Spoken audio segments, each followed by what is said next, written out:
artistic skills. We forgive you. That is terrible. But your cooking skills make up for it. Let me think. Good enough. You guys can. It's like a tongue. A tongue, exactly. Yeah. So one of the issues that people have all the time is, you ever go to a restaurant, you know, pre-COVID obviously, you sit down and you're at the table and then there's somebody at the table next to you, and the waitress brings their food, you know, sits down in front of them, and the first thing they do is they'll look at it, Yeah. do this. You ever seen that? Yeah. Okay. I mean, I would never do that, but yeah, Yeah, somebody else. never. So before they even taste it, they're just, you know, pouring salt all over it. And so that's one of the things that people have a hard time with. It's the salt. You know, one of the common questions I get is, chef, you know, what do I use instead of salt? You know, and they want a, you know, one-for-one sort of substitute. So we'll talk about that. Sound good? Yeah. What is salt? Sodium. Sodium chloride. Anybody know how you write that? NaCl. NaCl. I don't know why sodium is Na. Chloride I can see Cl, you know, but smart guys figured out that was the best way. And what is NaCl? Yeah. Besides sodium chloride. Yeah. It's a Excitotoxin. molecule, it's a compound. And what does it actually do? How does salt know to make a steak taste more like a steak, you know, give you more steak flavor? But if you add it to a kale salad, how does it know to make more kale flavor? Isn't it an excitotoxin? What? Is it an excitotoxin? Could be. Okay. This lecture is not going to be that technical. Okay. It wakes it up. It opens up the flavor. But what it is, you know, pretend this is a phone. It's a text message. So it's a messenger. That's what it does. It goes from the taste buds. It sends the, you know, like, hey brain, this is so and so. Bling, you know, there it goes. So it's a messenger. That's all it is. And what happens is, the more we consume, the more our body has to neuro-adapt and say, okay, in order for me to know that this is a steak, you know, and for my brain to register that I'm tasting a steak, I need more salt. So that's why that guy or that woman is like, you know, doing this, because they need more of that messenger to deliver the same message, okay? Our bodies just sort of neuro-adapt. The more salt we consume, the more we need in order to get the same dosage. It's sort of like an addiction, you know, you need a higher dosage to get the same fix, kind of a thing, right? And so that sort of presents the problem, you know, like, chef, what do I do in order to, you know, how do I replace the salt? Okay. So we talked about what salt does, you know, what's its function? It's a messenger. But what is salty? When I say something is salty, what does that mean?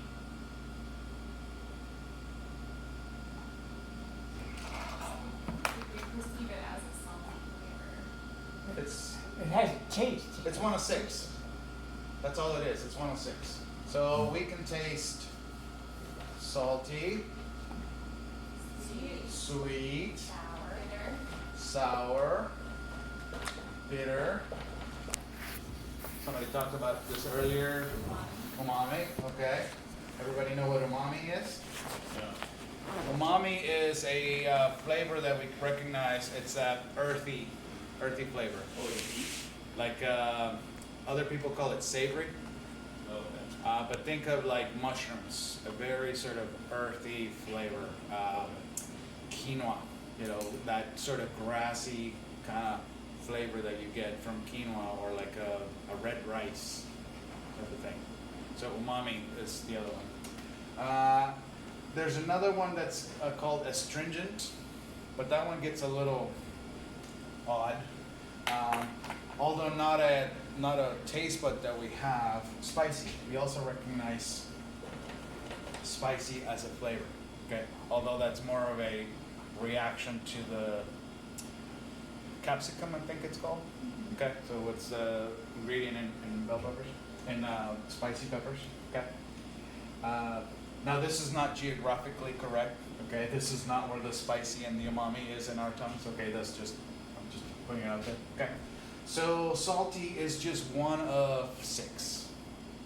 Okay, not better, not worse, not more important than the others. It's just one of 6. Okay, all right. So now, if you're eating a soup, a particular soup, you know, it doesn't matter what it is, and you go, "Ah, man, this needs salt." Okay, what does that mean to you? It needs more flavor. It needs more flavor.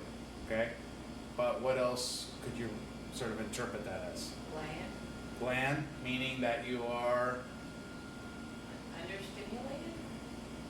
you're bored with it. Right. You know, so when you taste something, a soup, and you're like, this needs salt, needs more flavor, it's bland, this is boring. Okay, that's kind of what it comes down to. The text message that goes to your brain, the brain receives it and goes, this is kind of blah. You know, it really needs something else. That's why, but you know, if we could add some salt to it, you know, then I'd have something else to bounce off. Okay. So let's suppose that we have the soup is a I have no idea. What do we apple curry? We had an apple curry soup here recently. Anybody had that? Yeah, that was good. A couple days ago. Okay. So apple curry. What does apple curry sort of cover? Sweet, spicy. Sweet and spicy. Okay.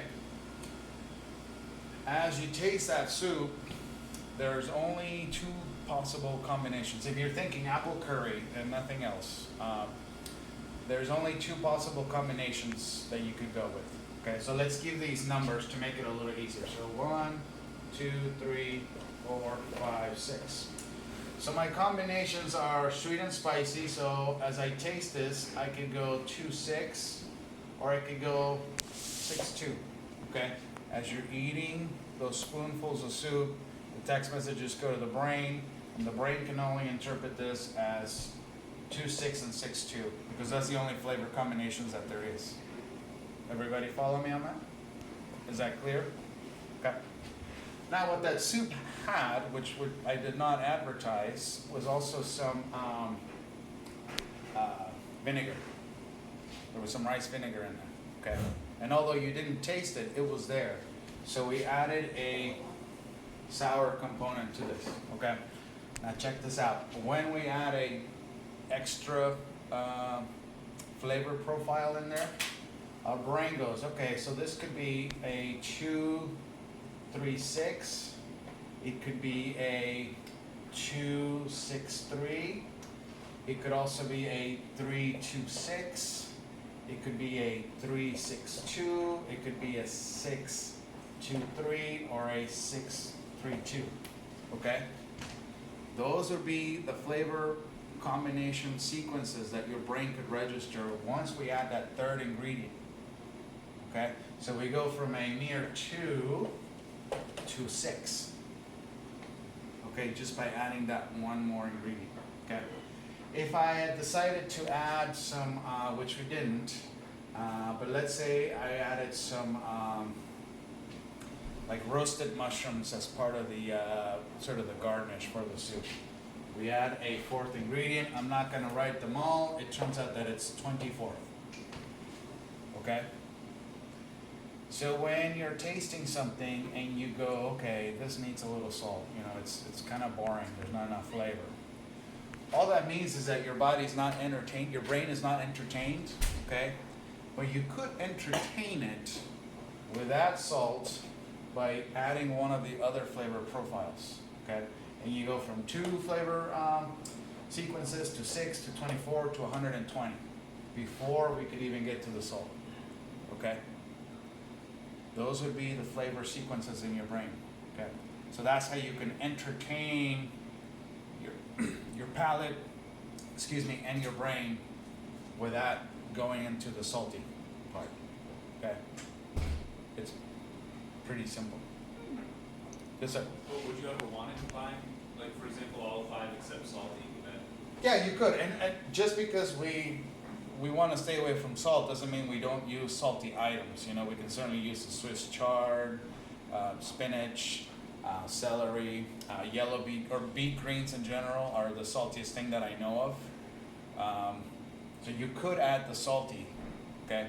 So, but what I'm talking about is not doing the thing here. yeah. Yeah.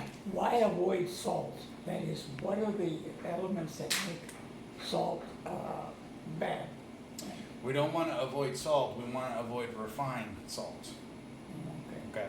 And why we want to avoid refined salt is because it leads to higher blood pressure. When you consume more salt, the body has to do something with it. Okay, now it's inside, it has to go somewhere. And the body will throw it into the bloodstream, okay, to sort of dilute it. Okay. In order to do that, the body then goes, okay, we have to add water to the bloodstream, okay, so that it's not so concentrated. Okay. What happens now is you have more blood going throughout your body because you're having so much, higher concentration of salt. So that's why salt gives you water retention. You heard of that? Okay. Because your body's holding on to water in order to dilute it. Because we now have more blood, the heart has to work harder to move more material. Okay. There's a higher volume of it. It has to work harder to move it all around. But is that just with refined salts, or is that with any? With refined salt. Yeah. So is there not a natural salt substitute other than the vegetables that, there's nothing out there that? No. But, the diet that we promote here has just the right amount of salt. We do need it, okay? It's not like, if we had 0 salt, we have another set of problems, okay? So we have to have it, just not in the concentrations that the standard American diet wants us to have it. Okay. Does that answer your question? Yeah, that's the reason why you eliminate more, urinate more, for example, on this diet, right? Because the salt doesn't retain, because the salt does not retain the Correct. Your body doesn't have to hold on to it, so just let it go. Right, Yeah. right, that's good. Isn't there a product called Dulse? Dulse. It's sort of a seaweed kind of a thing. Is that good or bad? It's neither. It's neither good or bad. People think that it's a salt. They use it as a salt substitute. Right. Oddly enough, to me, it tastes like tamarind. If you've never had tamarind, it's a very sort of sour kind of thing. So for me, it doesn't do the salty effect. It has a sour effect. So, yes. Does that salt recommendation hold true for people who are really active, who are sweating a lot? Or would they need to supplement? Exercise does have an effect on that. I couldn't tell you like the exact numbers, so that'd be more of a doctor question. But it would make sense for me that if you have a higher exercise level, then you could have a higher intake of sodium. The same as you could have a higher intake of fat as well, because you're burning it off. Yeah. Go ahead. What are some of your favorite go-to ingredients? If you taste something, you say this needs more flavor. The very first thing I do is, if it isn't sour, if there's no sour component, the first thing I go is I think lemon or vinegar, because that automatically adds that extra, flavor sequences. So if it doesn't taste sour to you, grab a lemon, grab a lime, and squeeze them in there. You'd be surprised how much more flavor. And it's not like suddenly the flavor appears, okay? What happens is they sort of complement each other. They can bounce off each other, okay? Take a look at this dry erase board, for example. Can you appreciate the beauty of its whiteness? who cares? It's just a white, dry erase board, okay? But when I write on it with a red marker, the red really stands out, okay? But imagine if this was a red dry erase board, and I'm trying to write with a red pen. There's no, it doesn't make there's no contrast, exactly. So it's not like the red marker is making the whiteboard better, or the whiteboard is making the red mark better. They just work well together. It's just like when I walk down the street and I say, these houses are so beautiful, and I say, why are they so beautiful? Because there's always a contrast, there's always trim, and then white or yellow or whatever color. Absolutely, yeah. So anytime you add a border, a trim, a sort of something, trim is not essential to a house. There's no, you don't need it. There's no function other than it just makes it much, much more appealing. Okay, so that's sort of, Aesthetics. yeah. Is there an example of a food that has all 6 flavor profiles? Pizza. Oh, okay. How about a True North food? Okay. True North food.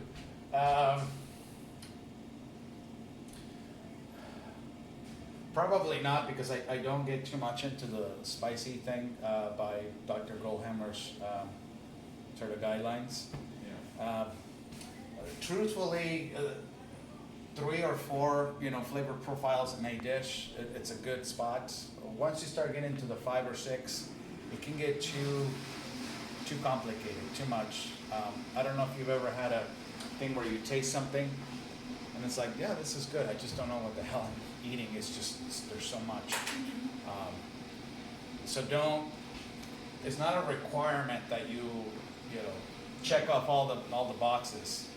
Just as long as you're entertained, and 3 or 4 different flavor profiles will do. Wait, pizza is bitter? It can be. If you think of the sort of pizza combinations out there, you can have a pizza with some arugula in it. So that'd be your bitter. Okay. So okay, let's have some fun with it. So an arugula, pineapple, bacon, Yeah, mushroom. mushroom sort of pizza somewhere in there. Yeah, we could cover everything. Sounds good. Yeah. So have you guys ever had, or you don't anymore, right? But at some point you might have had a wedge salad. Yes. Okay. Not that you would ever have a wedge salad again. Okay. But in a wedge salad, you have tomatoes, which are, if you do them right, they're nice and sweet. You have salty bacon. Okay.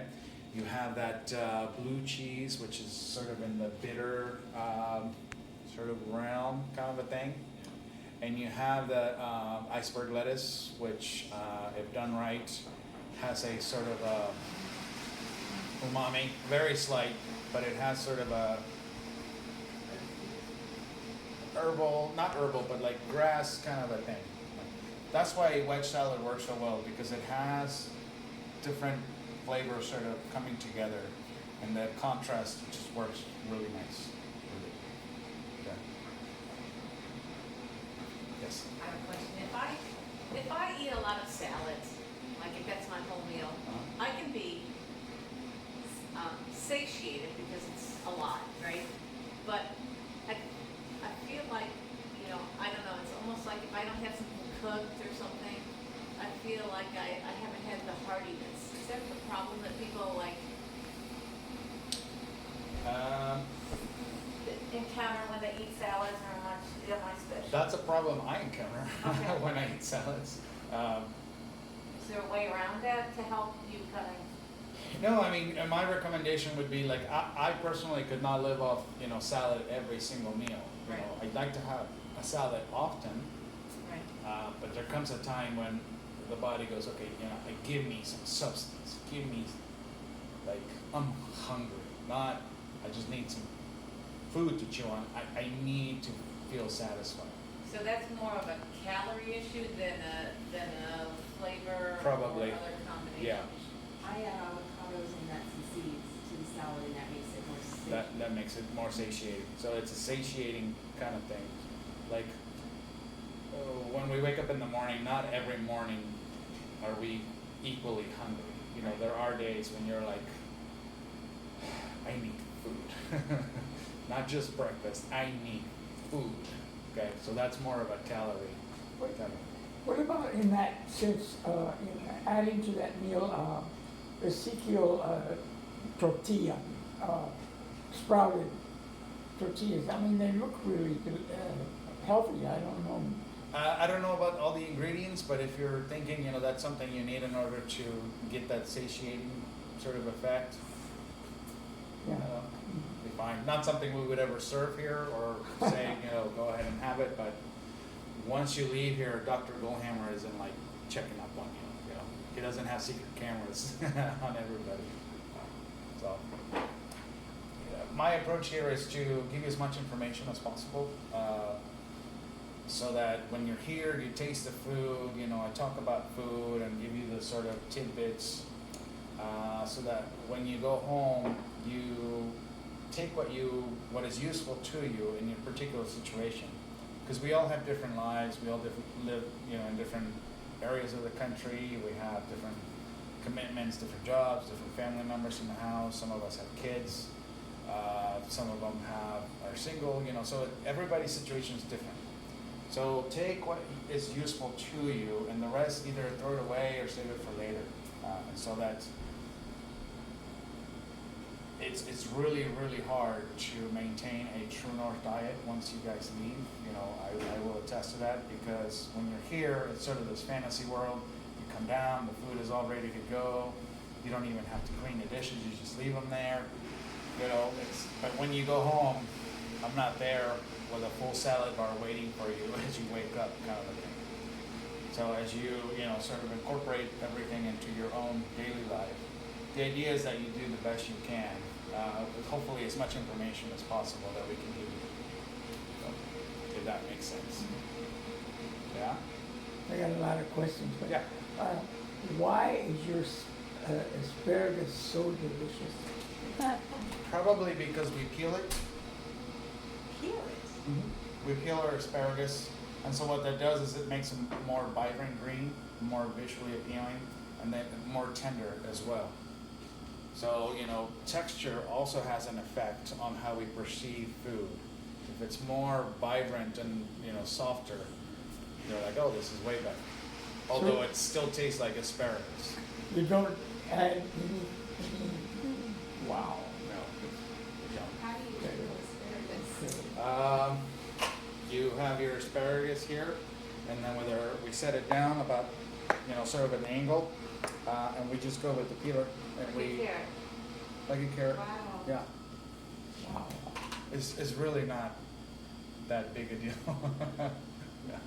So you go for a thicker stock then, because asparagus can be Yeah, big. if they're really thin, we don't bother, because, you know, you peel it and you basically Nothing left. nothing left. Yeah. I don't know if you have time to go into this, but what are your favorite ways to add sweetness to your dishes? Sweetness, fruit, dried fruit. If we're talking about desserts, you know, often we'll use dates as part of the deal. Are medjool dates okay? I'm sorry? Medjool dates? The jewel dates are our preferred one. They have a perfect blend of stickiness to the sugar, so that we use that stickiness as part of the structure of the dish. Mauricio and I were just talking about Thanksgiving menu, and we're going over. I think it was you who asked me. Was it? About the No, I'm sorry. special- It was a lady in 112. She was asking me. She said, you know, there's a rumor, chef, that you're going to serve some treats for Thanksgiving. We always do. So we're thinking of a pumpkin pie for Thanksgiving. So the dates is a big part of that. How would you make it set up?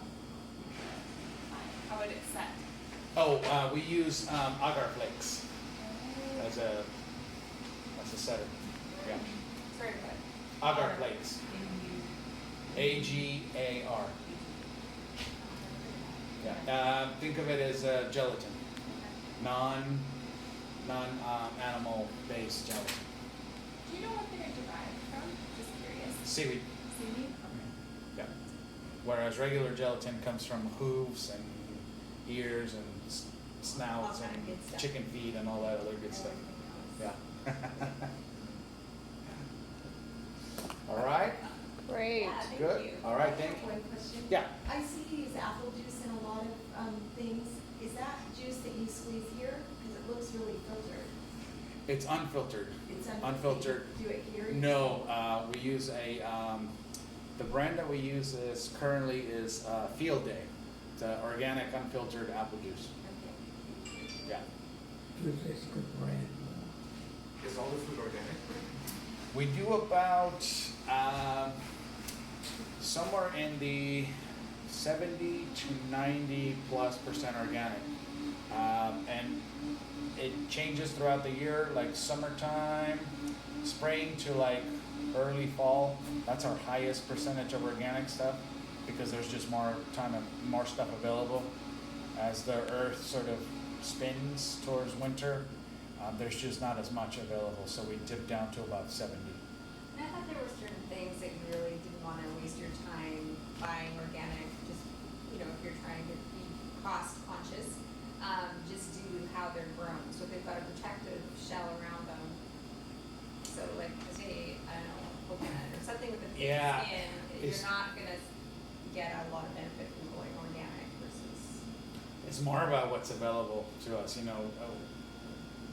It's harder to keep track of, each individual item. So about my approach is, if it's organic, we'll buy it organic.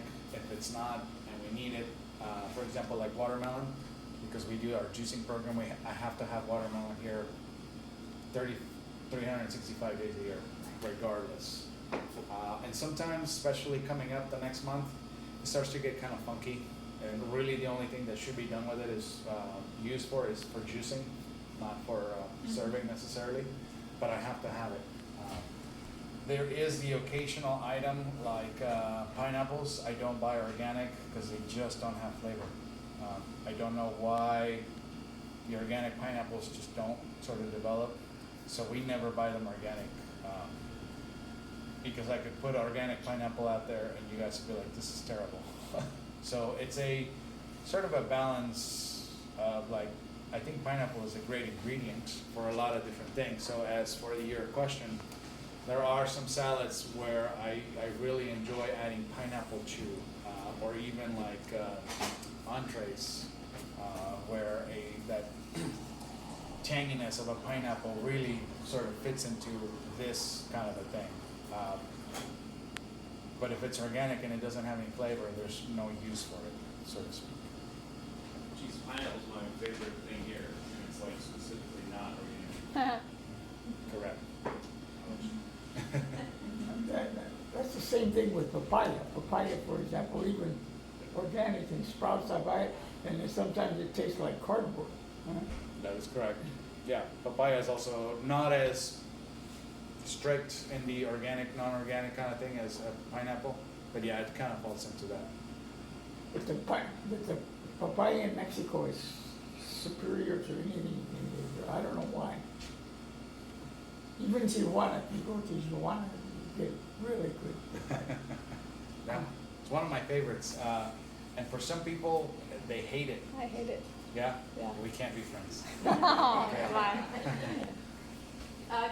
Do any or all of your cookbooks tell you all of the condiments? Because that's something that I'm gonna struggle with, is replacing my condiments with acceptable condiments. So are there recipes in all of your cookbooks or is there a cookbook that has more? Yes. Like barbecue sauce and, just. Like, all my Except- recipes list all the ingredients, and so I'm not understanding. Well, I that. didn't know if like you have a recipe, for instance, for barbecue sauce, or a recipe, for instance, for ketchup, some of the. If you want a good ketchup recipe, I've never been a ketchup person, so I've never got into that, but Kathy Fisher, the second from the bottom row there, from the left to right, Kathy Fisher with the glasses, she has a great ketchup recipe. Okay.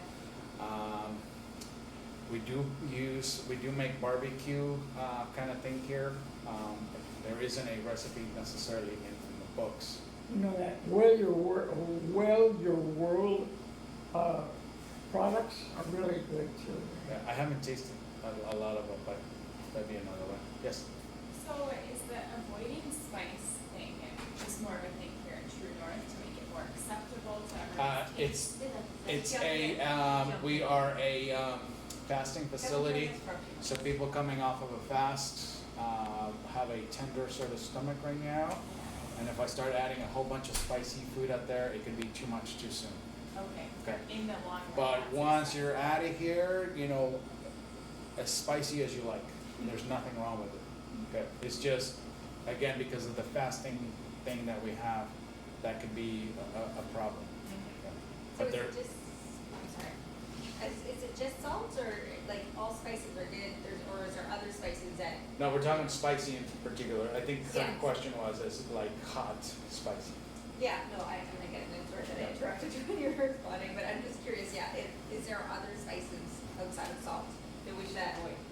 That we should avoid? MSG.